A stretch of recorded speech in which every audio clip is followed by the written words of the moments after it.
Welcome to an episode of Founder in the Chair. I'm your host, Vina, and today I'm honoured to welcome someone whose story is rooted in resilience, strength and purpose. She has been in the fitness industry for over 20 years, but her passion for sport began early.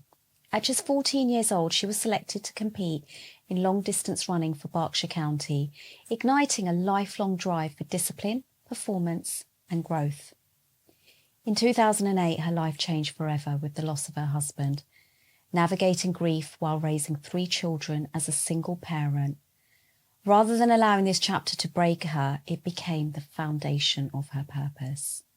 By 2010, she qualified to work with individuals living with medical conditions, now her specialist niche, and later became a certified menopausal coach, dedicating her work to supporting women through some of life's most challenging transitions.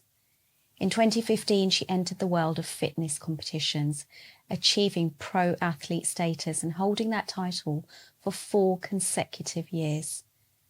After a period of serious illness and time away, she returned in 2021 to earn her pro athlete card once again. A powerful testament to resilience and belief.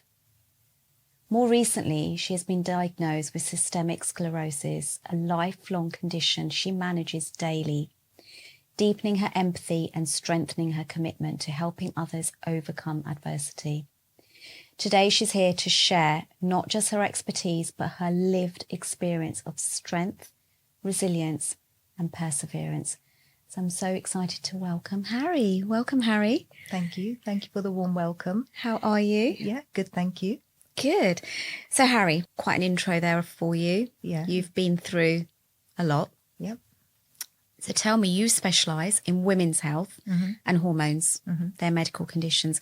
What got you specifically into this? I would say right at the start, I was raised by my grandparents, so they were quite elderly anyway. So having seen them go through lots and lots of medical conditions, you name it, they've had it between both of them. Going to the doctor's appointments with them and not understanding what the doctor would say, like, for example, TIA.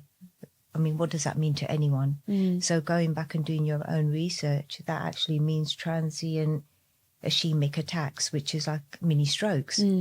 Like just preparing ourselves for the worst. I mean, the doctors could easily say something like, oh, you know, this is just in preparation for a major stroke. And we would have understood it a lot quicker. Yeah, things like that. Prevention, wanting sort of like answers to prevention, you know, like what can we do as individuals to help others? So that was my main thing. That's why I wanted to go into medical conditions, having seen a lot of things that my grandparents suffered, and taking them to their appointments just gave me more and more knowledge. Did you feel like you were translating for them as well then when they were going to the doctors? Yes. Yeah. So where they wouldn't understand anything, it was they would ask me, so I needed answers. So that made me research it more. So you specifically went into women's health then? Yeah. Why women's health?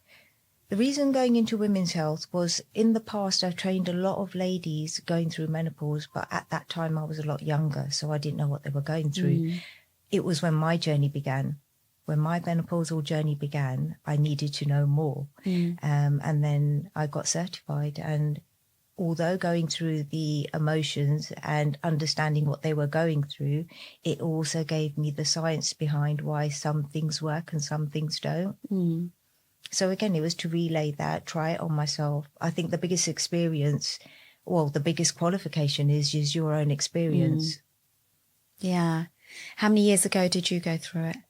So I was going through menopause probably at the, like, probably knew about 45-ish.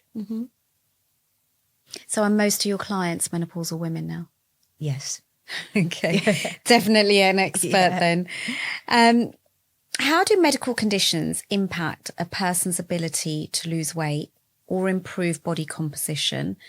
And how do you safely tailor their programs, so these menopausal, perimenopausal women, to work with them, not against these conditions? So let's say medical conditions, for example, So there's a lots of do's and don'ts with each medical condition. So if I give you an example, high blood pressure. High blood pressure, you've got to prevent any kind of overhead presses. It will just raise the person's blood pressure. People with COPD, which is like lung-related asthma, you need to help build their posture and their back. So strength training for the back. So there's a lot of conditions that will be, do this for a specific condition, don't do this. So it's just knowing that you're not gonna, go put them in a worse situation. You want to better their quality of life. So you need to be working very specific to what they come with. So if someone just thinks, okay, I'm going to join the gym and I'll just do my own thing, but they've got some medical condition, they could actually make themselves a lot worse. Yes. So let's now think about a perimenopausal or a menopausal woman. What would you say to them? Let's say they haven't got any health condition, but it's just that, which is sometimes bad enough. What do you do with them? So someone who's perimenopausal compared to someone who's menopausal. Perimenopause is a stage where you're going through, so say for example you're going through puberty and you haven't got a regular monthly cycle. Think of menopause as perimenopause as the same. It's irregular, things are changing, they're not settled, whereas when you're in menopause they're more settled. So do the exercises vary a lot between the two stages? Yeah, because with perimenopause everything's all over the place. It's chaos going on in a woman's life. So you just work with what you've got at that time, whereas when you're training someone who's in menopause, everything's settled. So they talk a lot about women doing strength resistance. Yeah. Is that what you concentrate on then? Yeah. I mean, really, when we're talking about menopause and perimenopause, if you want a little bit more understanding about what it is and why it happens, so at the age of about 30, every woman is inevitable is going to have an estrogen decline. Now, if they've got an underlying medical condition, it's going to happen 2 years before that. So 28 to 30, strength training should be non-negotiable, because what happens when estrogen declines, we start gaining weight. We gain body fat and we gain visceral fat. Now, the difference in those two fats is body fat is the ugly thing we don't like. It's just layers and layers. We can see it. We're not comfortable with it. We tend to deal with that more than the visceral fat. Now, every woman needs to understand it's the visceral fat is the dangerous fat. That's what's going to cause the issues like high cholesterol, high blood pressure, fatty liver, things like that. Now, they go on to, women will become high risk of heart disease. So estrogen declines, these things go up. So you could have a woman, say, for example, she's 32, 34, everything she's doing, and she's managing to keep the weight off. Her food is the same, what she's doing is the same, but then she hits 35 and all of a sudden she's noticed weight gain around the hips, the waist, the thighs, and she's thinking, what's going on? Then typically people go on these mad diets and then they find they're just yo-yoing. But what's happening when they're doing that is they're not focused, not learning that they need to do the strength. They need to get the lean muscle, leaner in order to burn body fat. They need to get their bones stronger. So what happens is they get entangled in this vicious circle, but then everything goes downhill. So if someone's listening and they're like, well, how do I check my visceral fat? Because the other fat, you can see it, like you said, but no one really knows what their visceral fat is. I was meant to say the visceral fat is the one that's in and around the organs. So that is not visible. What's worse is that there's also people that have skinny fat. Yeah. So they look all great on the top. Like when I came to you. When you came to me with fatty liver. Yeah. You look great on the top. Yeah. But the thing was you had high visceral fat. Yeah. And it's, and I had the fatty liver. That's right. So then we had to deal with that. And as I trained yourself through strength training. Yeah. Although we couldn't physically see any changes on you on top, the visceral fat came down. So it's targeting the training, it's specific training, hitting the central nervous system in the right way in order to get to those areas. So like I asked you earlier, visceral fat. So nobody knows that they've got a lot of visceral fat. No. So how do you measure it? So I'm a great believer in using a body composition. It's like a weighing scale. It gives me about 11 readings. Now, on that body composition weighing machine, it's got on there visceral fat. So I go by that. So what about people who have these digital scales at home and it tells you visceral fat on there as well? Are they quite accurate in your view? They're all right. They're okay. It depends on how many readings they've got. Yeah. So go for something a little bit more on the high end side. Yeah. Okay. Like I've got this Renfo one. Yeah. And it gives you, I don't know, so many readings. I don't read half of them. I just see if it's all green. No, they're all great. They're good, but you should understand it a little bit more. Go through the instructions and read it. Yeah, I'll just send it to you, Harry. Now, Harry, can you explain this to me? So, Harry, many women notice their bodies changing during perimenopause and beyond. From your perspective as a personal trainer, what's happening to them from the inside, outside? Like, I remember when I started going through it, I didn't even know I was in perimenopause. Went to the doctors and they were like, have these depression tablets, you're going through a bit of stress. And I was like, but I don't think I am. My periods were all over the place. I didn't really understand. If I asked my mum, she just said, yeah, it just happened and your period stopped. That was her answer to it. But I knew there was something more, but I couldn't work it out. So when women come to you like that and they're quite desperate because they don't understand. Yeah. How do you deal with them? First of all, I tell them to go to the GP and ask them to get their FSH blood works done. Now, perimenopause cannot be picked up. So it's a shady time. You can't really say, the GP won't say you're in perimenopause. The time the GP takes it more seriously is when you're in menopause. And what they do is they calculate the years back to your symptoms to sort of like get an idea of when you was going through your perimenopause. So majority of women will go through, start getting symptoms of perimenopause, anything from about late 30s to mid 40s. Wow. But it doesn't usually get picked up until they're 50. When you're 50 and you walk through to the GP and the GP will do the test and say you're in menopause. So are they likely to do the test on you in your late 30s? Unlikely. Unless you've got an underlying medical condition where menopause could have been brought on early. Say, for example, you had cancer. So certain treatments like chemotherapy, radiotherapy, they bring on early menopause. In which case, yes, they do.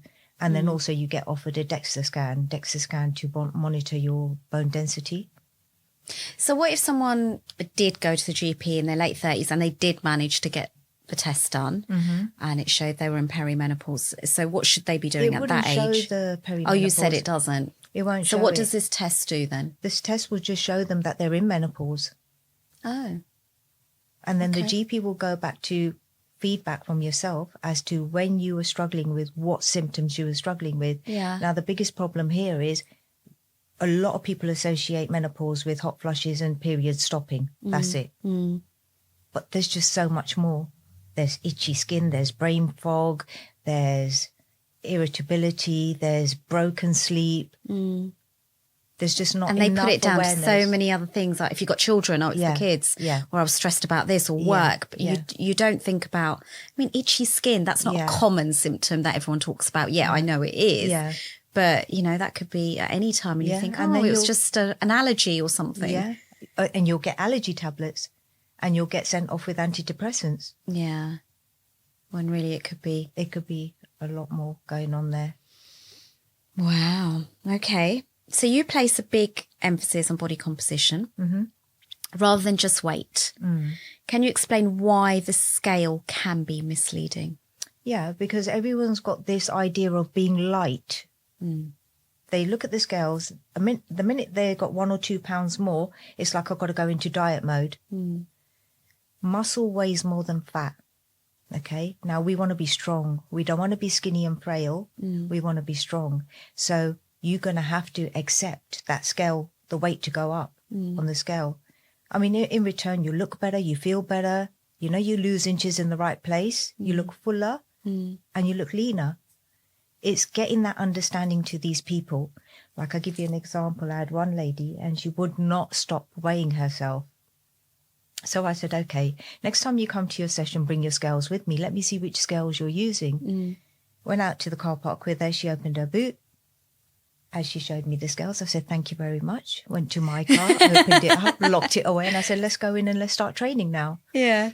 It took her a while to get it. But then as soon as she started seeing the results where her weight was either increasing a bit or staying the same, she saw that the body fat was coming down. She saw the visceral fat coming down. She saw lean muscle go up. She saw water go up. So when you're putting on weight, you're not necessarily putting on bad weight. Muscle weight is a good weight. Water weight is a good weight. Your bone mass is a good weight. So you need the good weight. And yet you could still go down a dress size? You can still go down many dress sizes, not just one. Interesting. But it's probably so, as you say, women are hung up on that number on the scale. Yeah. OCD with the scales. It was OCD. Well, when she saw the benefits, she was a lot calmer. But every time we did the body composition, she would still say, but I want to be lighter. And then she'd look at me and smirk and say, it's just in my head. I totally understand where you're coming from. She accepted it in the end. She accepted it, but she'd still say it. Right. She was still hung up on it. She looked better. She felt better. But she still wanted to be lighter, but she knew that just wasn't going to happen. And when you get to a certain age, and even with me, there's no way I'm going back to the weight I was in my early 40s. It's just, and sometimes you just end up looking worse. Like as you get older, for me, it's just, sometimes it's okay. Yeah. It looks all right. Yeah. And I hope that a lot of women do actually start feeling like that, because yes, it is okay. You don't look right. You lose a lot of collagen. As we age, there's lots of things in our body that are not going to be the same. Even muscle mass. I mean, it's never too late to start, but the earlier you start, the better. So for example, somebody comes to you at the gym, what's the sort of typical plan you'll give them, like for them to build strength? First of all, when they come to me, obviously I do their body composition, just get an idea of their insides, how healthy their insides are. Do the basic checks on their physical, what they're able to bring, and then work from that. Range of movement's really important. The form, the technique is key. And then I just work with what we've got. We don't go on to, like, sometimes people just come to you with this, I want a deadlift, you know, I want to do power movements, because they see a lot on Instagram. Yes, they look nice. They look nice when someone's doing it in the right form, but they didn't just walk into a gym and do that. You know, you start with a lot of different exercises, build your body in the right way in order to perform those movements. So when I get this and, you know, they say, today I want to focus on deadlifts, I tell them, we're not going to focus on deadlifts. Why? Because first of all, your lower back's too weak. Then once they start getting the understanding of it, and then soon those moves that they wanted right at the beginning are starting to be implemented in there, they totally get it. So Harry, in your introduction, we said something about your illness. Can you tell us a little bit more about that, how you deal with it day to day? How does it impact your work? So in 2021, after years and years of being tested, I was diagnosed with systemic sclerosis. It's a lifelong medical condition. It's difficult to live with it daily. Every day is not the same. And I just work with what I got daily, and I don't stress about it. Because I remember there was a time when you said you couldn't even lift a weight. Couldn't even lift a weight. Barbell was sore. You can even see there I've got, just before this interview, I told you I've gone on to another 90 days worth of medication. Yeah. Now I've got calcinosis, this build-up of calcium. It's the amount of inflammation in my body. So this new medications to calm the inflammation down, to prevent more of this build-up. So I've got it in my joints, I've got it in my hands, but I just work with what I got. I mean, if someone like you can do it with what you live with, like, seriously, some of us have no excuse. Talking about the weight is hard to lift. What about when I told you when I couldn't even lift the duvet? Yes. Couldn't even lift the duvet. I went to sleep cold. You know, things like that we take for granted, you know. But yeah, it's a difficult one to manage. So with systemic sclerosis, I've also got Raynaud's phenomenon. So Raynaud's phenomenon is not the same as Raynaud's, because a lot of people say to me, oh, how are you? How are your hands? But it's not just my hands. It's visible there, but there's a lot going on internal because I've got organ involvement. Raynaud's alone is idiopathic. It's like there's no known cause apart from cold or stress. Mm-hmm. It's not, they've not really said it is stress. It's just cold triggers it and your hands go white. Now, when it goes into a secondary condition, it's because there's a bigger condition, underlying condition, which in my case is systemic sclerosis. At that point there, it becomes very painful. Mm. You lose the feeling. The circulation it's just very difficult. It can last a minute. It can last 5 minutes. It can last an hour. I get flare-ups daily. Doesn't matter if it's winter or summer. And I'll probably get 3 or 4 a day. How do you then do your work? You find ways of coping. And I guess your client wouldn't even know that you're suffering. You're just getting on with it. No, they do know because they're hot and I'm cold and I stick my hands on their arms. I love that you can still smile and laugh through it. As a founder of a business in the personal fitness sector, how do you keep ahead and in line with so many changes in the industry? All the fad diets out there that people are like, I'm on this, I'm doing that. And then there's so many supplements being pushed at people as well. How do you firstly educate your clients and how do you feel about all these fad diets and supplements? First, educate myself. You have to be armed. Supplements, there's a need for them. So when it comes to supplements, I'll always recommend what's advisable. It's not going to suit everyone. And also you've got to then look at, have they got anything underlying? Although, yes, some supplements are great for everyone.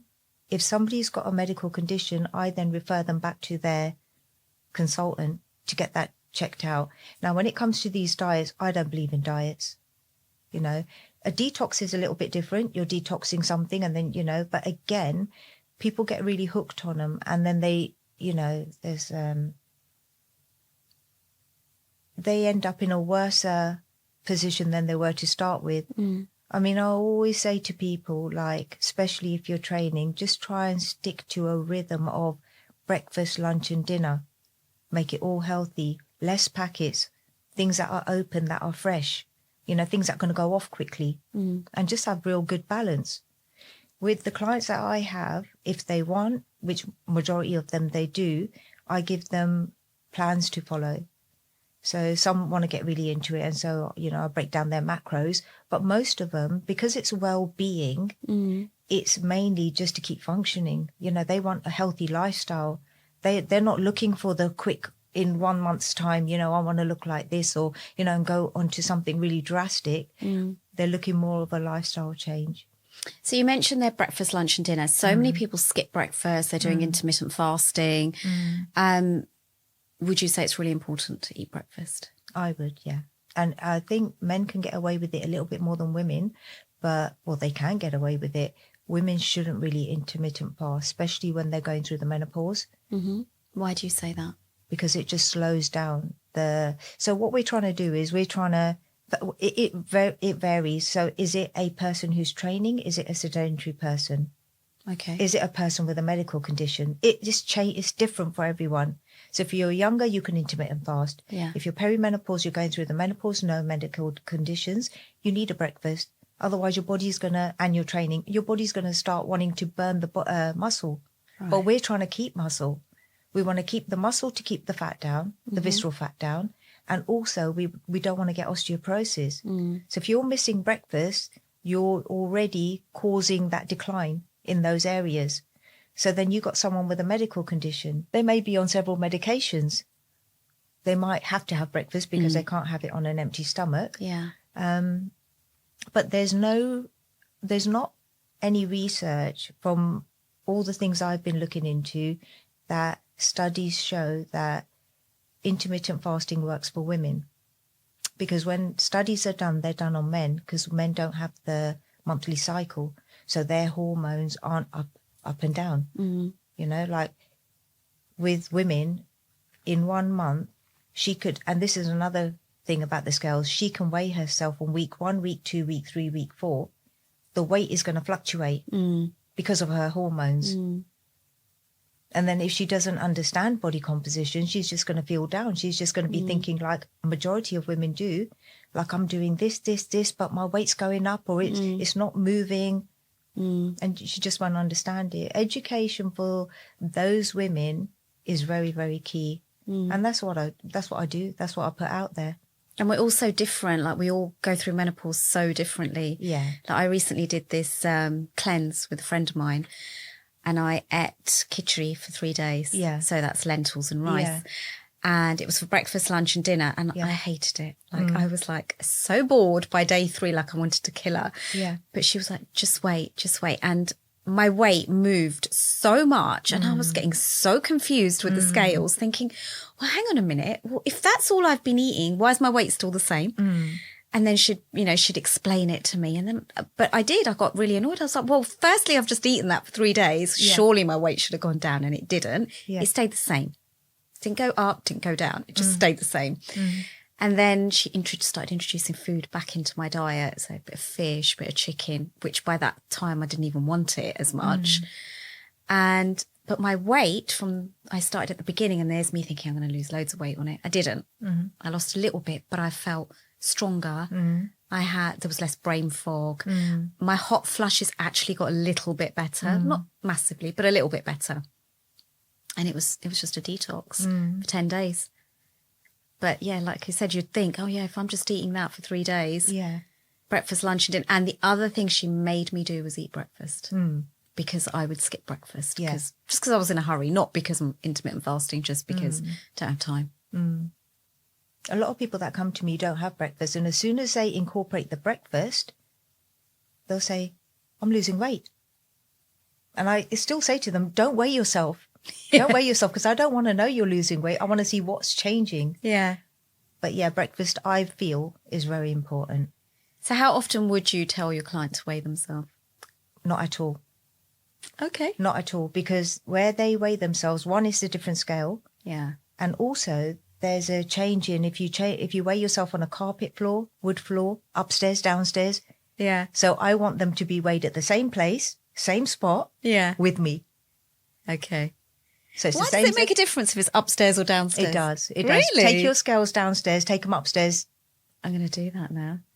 I'm going to do it at the same time, but I'm going to do one upstairs and one downstairs and see if it's different. Yeah. Oh, wow. Okay. And is there an explanation for that? I have no idea. It is true, though. Yeah. I get the whole carpet thing and the wooden flooring. Sometimes the scale's different. So, Harry, I just wanted to ask you a question. If someone's pregnant, can they train? Because a lot of women get really scared and nervous about training while they're pregnant. Okay. So from my own experience, I've had mum of 3. So with my 3 children, I trained throughout all of those pregnancies. I've done the qualification. I've got, at the moment, 2 pregnant ladies. I've trained many in the past, and they've done really well. It makes them a lot stronger. They deliver better and they recover better. Now, their training, if it's somebody coming to me who's just fallen pregnant and she's never trained before, I wouldn't train her. It's not advisable. If it's somebody who's already into their training, that's absolutely fine. Obviously, with the trimesters, the training changes. So it's more about what's comfortable for them and still hitting that same muscle group through different exercises. Okay, so pregnant women can, unless they've never trained before. Yeah. Then it's or not. Unless they've been told by their GP not to train. And that's the good thing about you, because you're quite medically savvy, so you know. Yeah. Okay. So, Harry, if someone wants to work with you, how do they work with you? Is it just in person, or can they do it online? Well, one-to-one works better. They're more accountable for themselves. I have tried online as well, but at the moment, one-to-one's working really great. So I'm just doing one-to-one clients.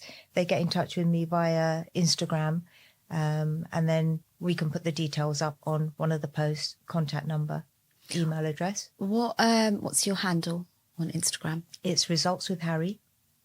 Okay. And if someone doesn't live near you and they want to work with you online, is there an option? There is an option. Yeah. Okay. Thank you so much for all that information. And I will be messaging you with my weight upstairs and my weight downstairs on the scale. Thank you.